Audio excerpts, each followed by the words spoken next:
আমরা আমাদের বাচ্চাদের যখন খাবার খাওয়াইতে যাই, খাবারটা যদি একটু গরম থাকে, বারবার ফু দিয়ে দিয়ে তারপরে বাচ্চাদেরকে খাওয়াই, যাতে বাচ্চাদের মুখে একটু গরমের আঁচ না লাগে। গতকালকে দুর্ঘটনায় কত হতভাগী মায়ের সন্তান আগুনে জ্বলছে, ছটপট করছে। এগুলো মনে হইলে সত্যি কলিজাটা ফেটে যায়। ওরা তো আমার রক্তের কেউ না, কিন্তু তাও এই ঘটনার কোনো ভিডিও যদি সামনে আসে, অটোমেটিক চোখে পানি চলে আসে। আহা, তাদের মা বাবা কেমনে ভুলে থাকবে তাদের কলিজার টুকরাকে? একটা সন্তানকে নিয়ে মা বাবার কত স্মৃতি স্বপ্ন থাকে, আমরা দূর থেকেই মানতে পারতেছি না।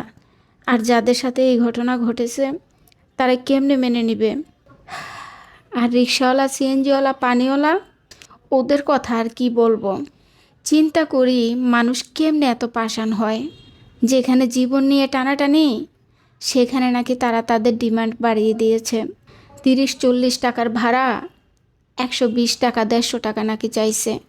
এক বোতল পানির দাম নাকি 600 টাকা চাইছে। ওরে পাষাণেরা, এমন অবস্থায় টাকা না নিলেও তো পারতি। জীবনের থেকে তোদের কাছে সামান্য কিছু পরিমাণ টাকার মূল্য বেশি হয়ে গেছে। তাইলে এই কথা কেন বলা হয় মানুষ মানুষের জন্য?